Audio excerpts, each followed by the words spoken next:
सभी दर्शकों को मेरा नमस्कार। आप सभी का स्वागत है तिवारी एकेडमी में। आज के इस वीडियो में हम बात करने वाले हैं कक्षा 9 के सामाजिक विज्ञान में इतिहास के अध्याय 2 की। इतिहास का अध्याय 2 जिसका शीर्षक है यूरोप में समाजवाद और रूसी क्रांति। हम बात करेंगे इस अध्याय के अभ्यास पर, यानी प्रश्न और उत्तर पर। लेकिन प्रश्न और उत्तर पर बात करने से पहले हम थोड़ी सी चर्चा कर लेते हैं इस अध्याय के कुछ मुख्य बिंदुओं के ऊपर। आप जानते हैं कि हमने इस अध्याय के ऊपर विस्तृत चर्चा की थी। वह वीडियो हमारे चैनल की प्लेलिस्ट पर है। आपने अगर नहीं देखा है तो मेरा निवेदन है कि आप जाकर के उस वीडियो को ज़रूर देखें, है ना। लेकिन पृष्ठभूमि को क्लियर करने के लिए एक बार पुनः हम कुछ मुख्य बिंदुओं पर चर्चा कर लेते हैं। ये 2 से 3 मिनट की चर्चा हमारे लिए इन प्रश्नों के उत्तरों को समझना और सरल कर देगी, है ना। दोस्तों, हम जानते हैं कि हम यूरोप में समाजवाद और रूसी क्रांति के विषय में बात कर रहे हैं। आप जानते हैं कि ये युग जो था ये सामाजिक परिवर्तन का युग कहलाता था।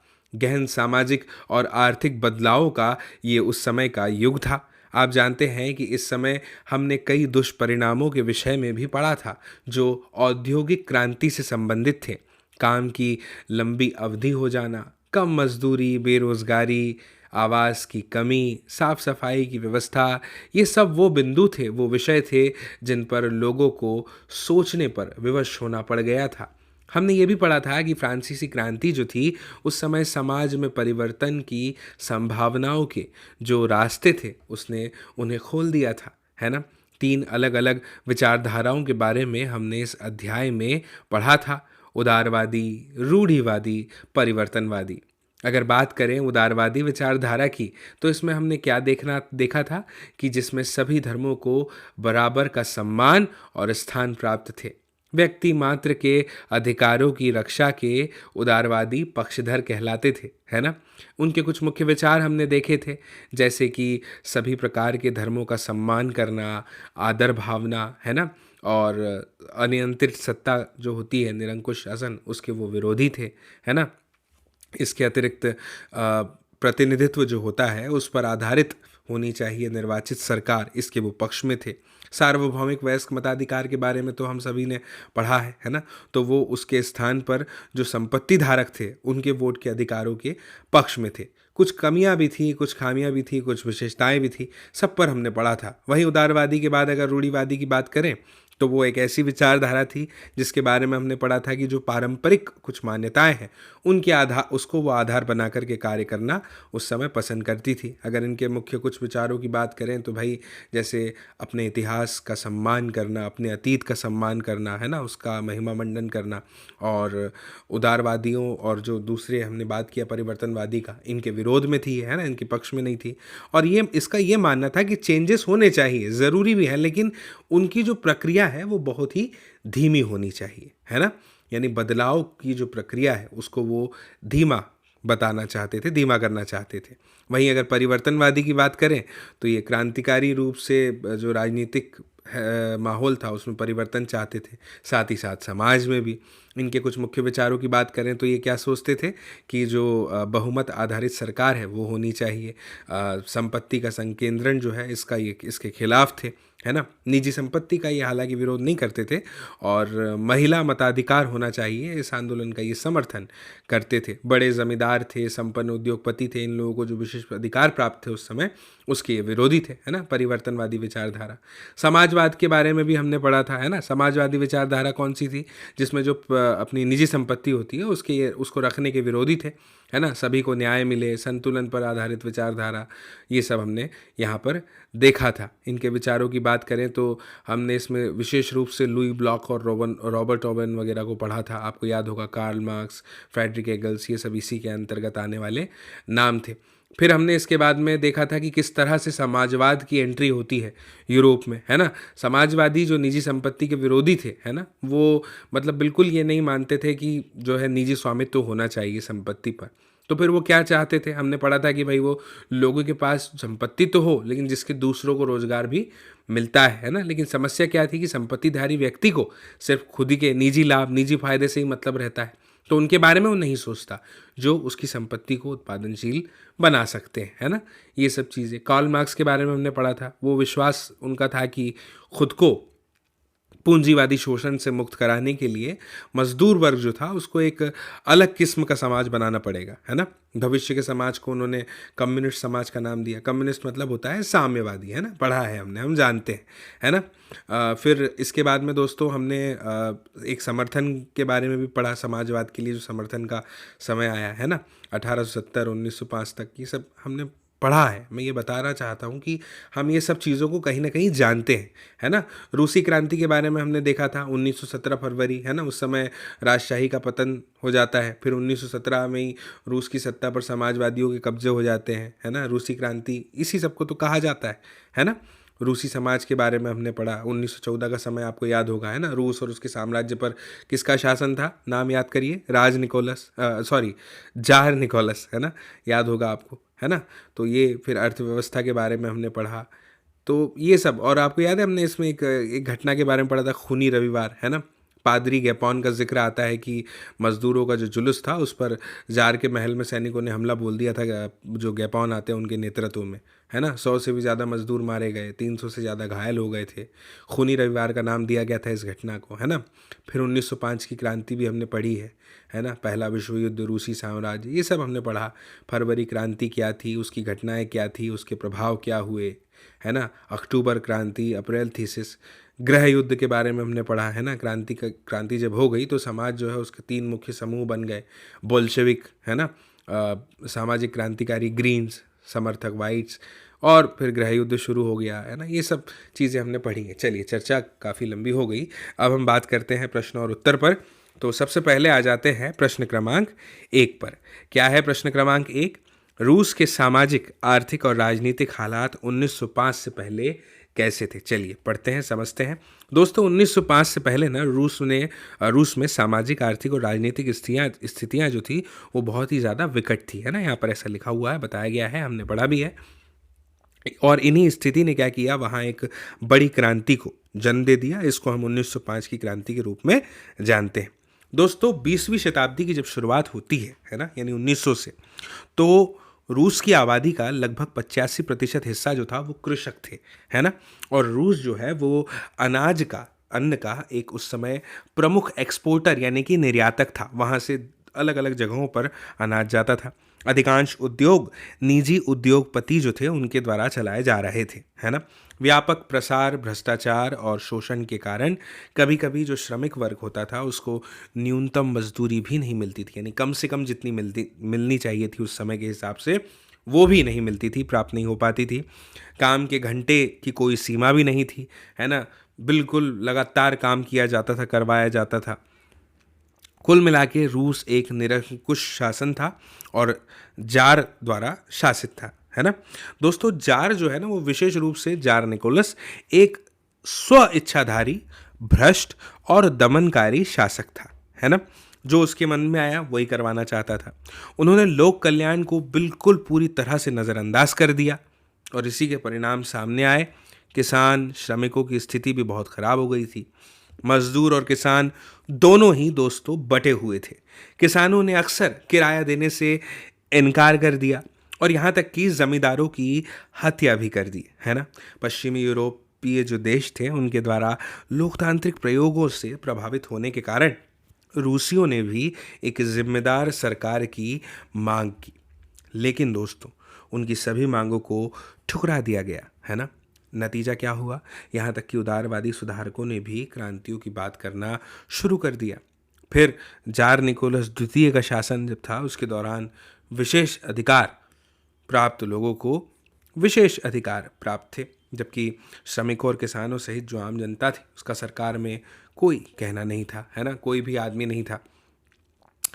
स्थिति इतनी विस्फोटक हो गई थी दोस्तों कि जो उदारवादी थे उन्होंने भी इस राज्य को समाप्त करने का अभियान चलाया। रूसी सोशल डेमोक्रेटिक वर्कर्स पार्टी की स्थापना 1898 में समाजवादियों ने की, जो मार्क्स के विचारों का सम्मान करते थे। 1903 में इस पार्टी को 2 समूहों में बांट दिया गया, है ना। इसमें शेविक और बोल्शेविक जो थे वो थे। बोल्शेविक जो बहुमत में थे उनका नेतृत्व जो है वो लेनिन ने किया था, जिन्हें मार्क्स की अगर हम बात करें तो उसके बाद समाजवाद पर सबसे बड़ा विचारक माना जाता है, लेनिन को, है ना। ठीक है, मुझे उम्मीद है कि ये भी आपको समझ में आ गया होगा प्रश्न क्रमांक 1, है ना। अब हम आगे बढ़ते हैं और बात करते हैं प्रश्न क्रमांक 2 की। क्या है प्रश्न क्रमांक 2? प्रश्न क्रमांक 2 है कि 1917 से पहले रूस की कामकाजी आबादी यूरोप के बाकी देशों के मुकाबले किन किन स्तरों पर भिन्न थी, यानी अलग थी। पहले प्रश्न को समझ लीजिए। रूस की कामकाजी आबादी की बात की जा रही है, जो विभिन्न प्रकार के कामकाज किया करती थी, है ना। अब समझते हैं इसके उत्तर को। देखिए दोस्तों, जो रूसी लोग थे ना, वो, और ख़ास करके अगर हम बात करें तो उसमें विशेष रूप से जो किसान थे, कारखानों के जो श्रमिक थे, मजदूर वर्ग जो आता था, और जो काम करने वाली आबादी है ना, इनकी जो स्थिति थी वो बाकी के जो यूरोपीय देश थे उनके कंपैरिजन में, उनकी तुलना में बहुत ज़्यादा ख़राब थी। किसकी? रूसी लोगों की, है ना।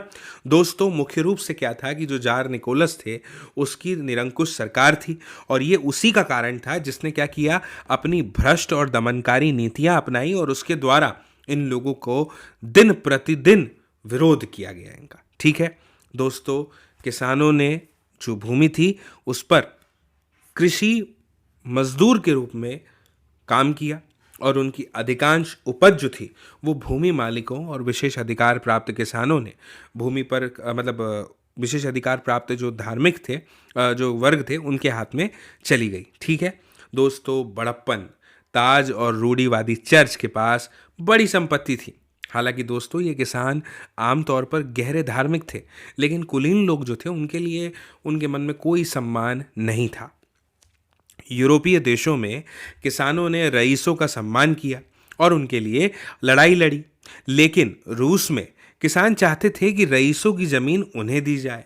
विभिन्न दमनकारी नीतियों और हताशा के कारण अक्सर उन्होंने किराया देने से इनकार कर दिया, और यहाँ तक कि जमींदारों की हत्या भी कर दी, है ना। ये हमने पढ़ा था।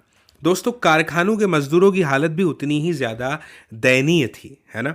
वे अपनी पीड़ा व्यक्त करने के लिए किसी भी व्यापार संघ और राजनीतिक दलों का गठन नहीं कर सकते थे। अधिकांश उद्योग निजी उद्योगपतियों द्वारा चलाए जा रहे थे। उन्होंने अपने स्वार्थी सिरों के लिए श्रमिकों का शोषण किया। कई बार दोस्तों, इन श्रमिकों को न्यूनतम निश्चित मजदूरी भी नहीं मिलती थी। हमारे काम करने की कोई सीमा नहीं थी, मतलब इनके उस समय, ठीक है, जिसके परिणाम स्वरूप उन्हें दिन में 12 से 15 घंटे काम करना पड़ता था। उनकी स्थितियां इतनी दयनीय हो गई थी कि 1917 की रूसी क्रांति की शुरुआत तक उनके पास ना तो राजनीतिक अधिकार थे और ना ही कोई सुधार पाने की कोई उम्मीद थी, है ना। मुझे उम्मीद है कि आपको यह प्रश्न बेहतर तरीके से समझ में आया और इसका उत्तर भी आप समझ चुके हैं। चलिए अब हम मिलकर के समझते हैं प्रश्न क्रमांक 3 का उत्तर और प्रश्न को गहराई से। क्या है प्रश्न क्रमांक 3? 1917 में जार का शासन क्यों खत्म हो गया? देखिए, इसको उत्तर के रूप में किस तरह से व्यवस्थित हम लिख सकते हैं, इसको समझिएगा। दोस्तों, रूसी लोगों की स्थिति विशेष रूप से किसानों और कारखानों के श्रमिकों की तरह काम करने वाले लोगों की स्थिति उस समय बहुत ही ज़्यादा दयनीय थी, है ना। यह मुख्य रूप से जार निकोलस की निरंकुश सरकार के कारण ही था, जिसने अपनी भ्रष्ट और दमनकारी नीतियों के द्वारा इन लोगों को दिन प्रतिदिन विरोध किया, है ना। ऐसी नीतियों के परिणाम स्वरूप 1917 में उनकी निरंकुशता ध्वस्त हो गई। निम्नलिखित बिंदु रूस की कामकाजी आबादी की दयनीय स्थिति की पृष्ठभूमि को इंगित करते हैं, जो 1917 में जारवादी निरंकुशता के पतन का मुख्य कारण भी बन गए थे। अब समझिए, सबसे पहले दोस्तों, किसानों ने भूमि पर कृषि मजदूर के रूप में काम किया और उनकी अधिकांश उपज जो थी वो भूमि मालिकों और विशेष अधिकार प्राप्त वर्गों के हाथों में चली गई, है ना। किसानों के बीच भूमि की भूख एक प्रमुख कारक थी इस समय, और विभिन्न दमनकारी नीतियों और हताशा के कारण अक्सर उन्होंने किराया देने से इनकार कर दिया और यहाँ तक कि जमींदारों की हत्या भी कर दी। अब दूसरी समझिए दोस्तों, श्रमिकों की स्थिति भी बहुत ही ज़्यादा विकट थी। वे अपनी पीड़ा व्यक्त करने के लिए किसी भी व्यापार संघ और राजनीतिक दलों का गठन नहीं कर सकते थे। अधिकांश उद्योग निजी उद्योगपतियों के द्वारा ही चलाए जा रहे थे। कई बार इन श्रमिकों को न्यूनतम निश्चित मजदूरी भी नहीं मिलती थी। हमारे काम करने की कोई सीमा नहीं थी, यानी इनके, जिसके परिणाम से उन्हें दिनों में 12 से 15 घंटे काम करना पड़ता था। यही कारण थे दोस्तों, है ना। अब चलिए आगे आ जाते हैं और बढ़ते हैं, बात करते हैं प्रश्न क्रमांक 4 की। इसमें क्या हमसे कहा गया है कि हमें 2 सूचियाँ बनानी है। एक सूची में फरवरी क्रांति की मुख्य घटनाओं और प्रभावों को लिखना है और दूसरी सूची में अक्टूबर क्रांति की प्रमुख घटनाओं और प्रभावों को दर्ज करना है। ठीक, सबसे पहले बात करते हैं फरवरी क्रांति की। दोस्तों, इसमें समझिए कुछ मुख्य बिंदु। पहले, 22 फरवरी को एक कारखाने में तालाबंदी हो जाती है। प्रदर्शनकारियों ने राजधानी के केंद्र को घेर लिया, है ना, उनके द्वारा घेर लिया जाता है और कर्फ्यू लगा दिया गया था।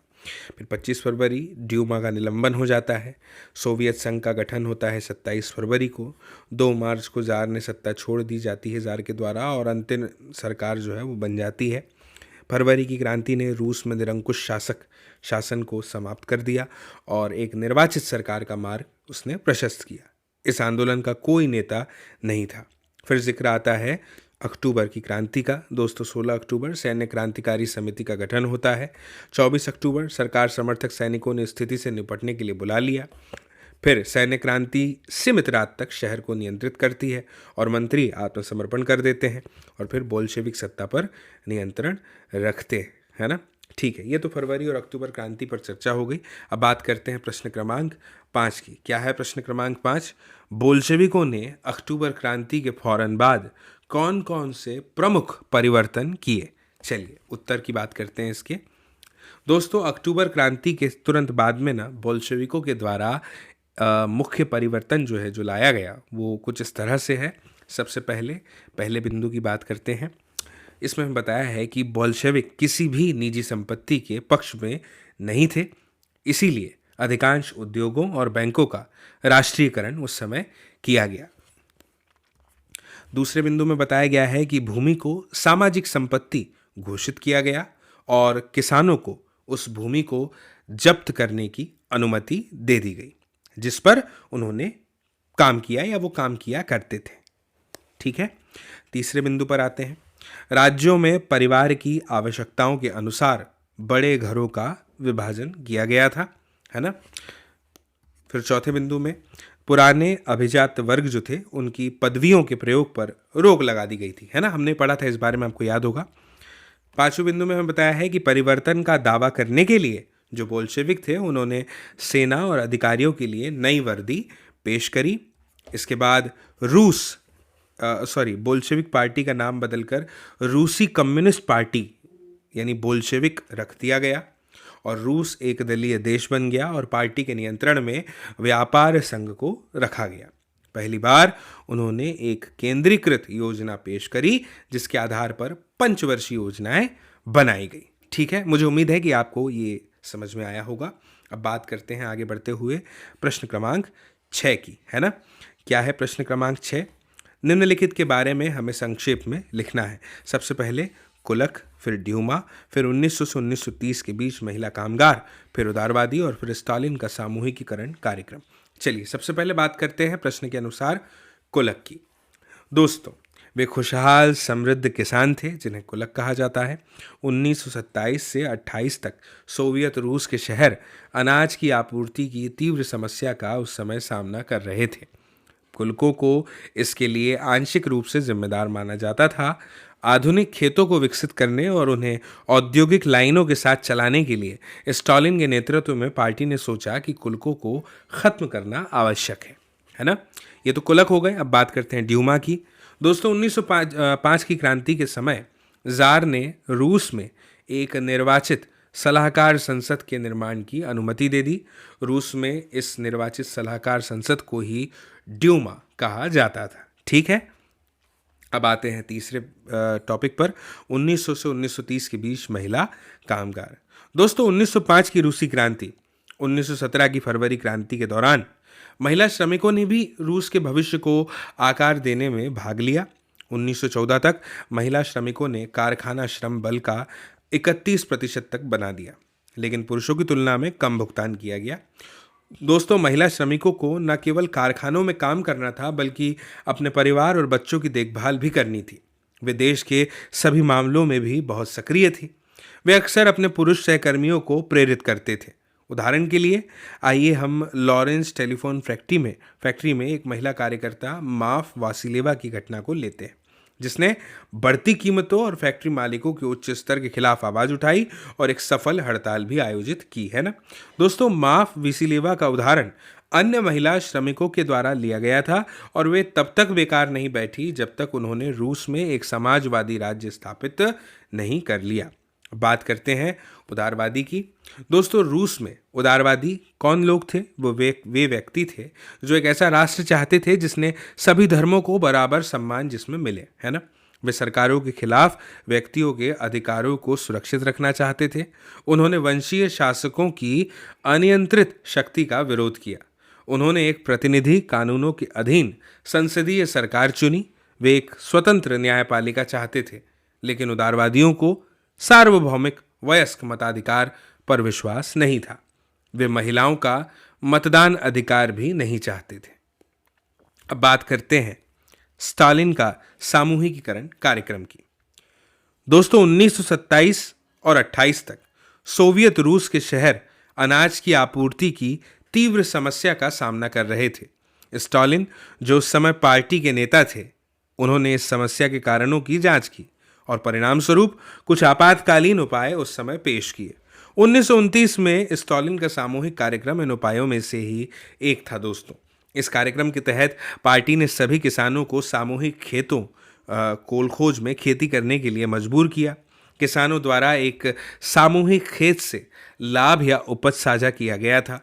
हालांकि जो किसान सामूहिकता का विरोध करते थे, उन्हें कड़ी सजा दी जाती थी। वे कई कारणों से सामूहिक खेतों में काम नहीं करना चाहते थे। स्टालिन की सरकार ने कुछ स्वतंत्र खेती की अनुमति दी, लेकिन ऐसा कृषकों के साथ विषम व्यवहार किया गया। दोस्तों, मुझे उम्मीद है कि आपको ये अध्याय, इसके प्रश्न और उत्तर बखूबी समझ आए होंगे। सरल भाषा में समझाने का मैंने प्रयास किया समरी के साथ।